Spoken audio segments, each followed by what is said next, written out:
Can't tell you the look on his face when we got to the first green. And I look over and we're in 20th place, we're kind of playing, yada, yada, yada. And I look over and this guy is just locked in. And I was taken back. I was like, holy smokes. And then we got to the second hole and he had this chip shot and he looked at it like it was an up and down to win the tournament. And I'm like, this is incredible. I've never seen anything like this before in my life. And so Charlie Woods was just thrust into the limelight of his youthful career by the best golfer in the world. The golf community is also always chatting. Prophecy, pressure, and praise are mixing in unexpected ways. However, there is more to this tale than just a few widely shared quotations. I'll explain what's really going on behind the greens in today's video. I can't even begin to describe the expression on his face as we reached the first green. And when I turn to look at you, you see that we are in 20th position. We're sort of playing yada, yada, yada. I turn to see that this man is just locked in. And I was shocked. I thought, holy smokes. When we reached the second hole, he made a chip shot and saw it as an up and down chance to win the tournament. And I think, this is amazing. This is unlike anything I've ever seen in my life. Thus, it began as a typical pre-US Open press conference and ended up becoming the most talked about golf interview of 2025. After winning the Open Championship for the fourth time, Scottie Scheffler was questioned about emerging youthful potential. What came next, like a wayward drive off the tee box, exploded over golf media. "Charlie's got that fire," Scheffler said, giving the 16-year-old prodigy a nod. "Reigns of Tiger in his prime. But he needs to improve his mechanics. He has strength, but strength alone does not translate into majors." Boom. A really courteous exposure. To put things in perspective, Scheffler is not well known for rumors or controversy. The guy who plays, wins, prays, and then disappears is the stoic giant of golf. It is thus abnormal for him to criticize Tiger Woods' kid, akin to the Pope evaluating Beyoncé's halftime performance. Fans divided into camps right away: the How Dare You Brigade and the Constructive Criticism camp. Pro insiders claim Scheffler had good intentions, emphasizing the tremendous burden of carrying on the Woods legacy in a competitive contemporary field. But perception and purpose don't often coincide. Golf posts blazed in a matter of hours. Was this the first sign of a smoldering rivalry between the current king of golf and its heir apparent? Or was it an honest assessment from the world number one? In any case, Scheffler's remarks erupted rather than just echoing. The floodgates erupted as soon as Scheffler spoke. Never one to keep quiet when it comes to game psychology, Rory Mroy chimed in on a podcast in July. Since birth, the child has been closely monitored. He said, half praising, half cautioning, "That's harder than any course." Even Rory, however, couldn't help but provide his own surgical assessment. Out there, he becomes irritated. Though the cameras are always filming, it makes me think of Tiger when he was raw. Translation: Charlie may give up before he succeeds. Through Instagram stories, Justin Thomas entered the fray, praising Charlie's reckless driving distance before warning, "Short game separates the good from the great." Then Xander. Schauffele, who has always been a silent sharpshooter, appeared and described Charlie's competitive spirit as frightening. However, Jack Nicklaus made the most striking comparison when he brought up the career of his own son. Gary was held to same standards. When you are constantly compared to your father, it is cruel. When taken as a whole, it seemed like an intervention masquerading as a golf town hall. Charlie wasn't being made fun of by the professionals. They were diagnosing him in a manner akin to a pressure management lab experiment. Additionally, when their remarks gained traction, the focus turned from Scheffler's candor to the generational concern around golf. Because let's be honest, the stakes are no longer junior level when every living great begins to comment on your mental toughness prior to your driver's license exam. They are at the legacy level. The PJ Tour owns 20% of TGL, which I believe he neglected to disclose. He seems to be criticizing his own goods. Charlie Woods was playing as the professionals deliberated. He delivered receipts, too. He finished first in the Florida Amateur and the U.S. Junior Amateur after sinking a hole-in-one at the 2025 Junior Players Championship. Critics were temporarily quiet by his statistics. The twist then appeared. Scheffler intensified his efforts. Charlie told Golf Monthly that he is working hard, possibly too hard.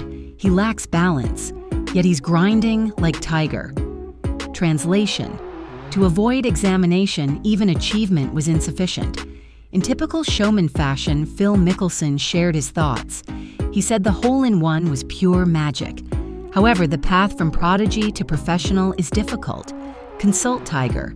Jordan Spieth added a dose of reality, and Victor Hovland declared Charlie's game over. Even the hardest people are broken by tour life. The narrative abruptly changed once again. What began as criticism turned into a prophecy. Charlie's coming-of-age story is essentially being told in real time by the golf elite. Tiger allegedly used Scheffler's remarks as a teaching opportunity behind the scenes. He enjoys listening to men such as Scottie. They have mutual respect, according to a source. You could still feel the storm building. Before the child even chose a college, followers were comparing swings, methods, and legacies. Charlie felt as if every shot he made this season had to establish a bloodline. However, the professional's message was quite obvious. Kings are not crowned by potential alone. Additionally, Tiger's youngster is learning the true meaning of exposure. A little update about Tiger Woods. No, he hasn't revealed his 2025 playing schedule, but he has said that he would compete in the PNC Championship, also known as the father-son, parent-child competition with son Charlie. Then the quiet was broken. In September 2025, golf's perennial stoic Tiger Woods finally spoke up. Reporters anticipated another enigmatic nod, maybe along with a few golf cliches. Tiger deviated from the plan instead. At a news conference, he said, "Charlie is Charlie. I'm not him. Let's let him play, even if these individuals have good intentions." The space froze. Tiger, the guy who built his empire on control and secrecy, had just urged the golf world to back off. The polite clapping barely covered up the shock. He wasn't finished, however. "Scottie's right about mechanics," Tiger acknowledged, speaking straight to Scheffler. "Charlie has time. Don't hurry him." Like a flawless 320-yard drive, the line landed. Courteous yet razor-sharp, Scheffler answered right away on X, which was once Twitter. "Tiger is the most knowledgeable. All I'm doing is calling what I see." Dant kind of succeeded. In an attempt to defuse the situation, Bubba Watson spoke out. "The children have boundless potential, but family comes first." The 15-time major winner's protective father was revealed for the first time. Tiger's answer accomplished something that Scheffler's remarks had not, in between the viral headlines. The Woods clan became more relatable as a result. This suddenly had nothing to do with golf technique. It was about identity, legacy, and a parent who would not allow the media to use his kid as a plot point. Tiger's unvarnished honesty was, for once, more audible than the swing itself. The crowd were boisterous if the professionals' views were loud. Team USA and Team Europe had transformed the galleries into gladiatorial arenas by the time the 2025 US Open began. Players from Europe reported that Tiger's child was the target of heckling. Online, American supporters who were proud of Scheffler and defensive of Charlie responded, "Our lads are honest. Take care of it." Suddenly, a continental Cold War has evolved from a single criticism.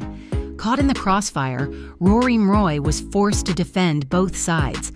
Fans overlooked the fact that these children are under tremendous strain. After his round, he sighed. Scheffler supporters, meanwhile, donned T-shirts that said, "Mechanics matter," part irony, part loyalty. Golf hadn't been this dramatic since the 1999 Ryder Cup's notorious taunting, despite the PGA's best efforts to put out the fires.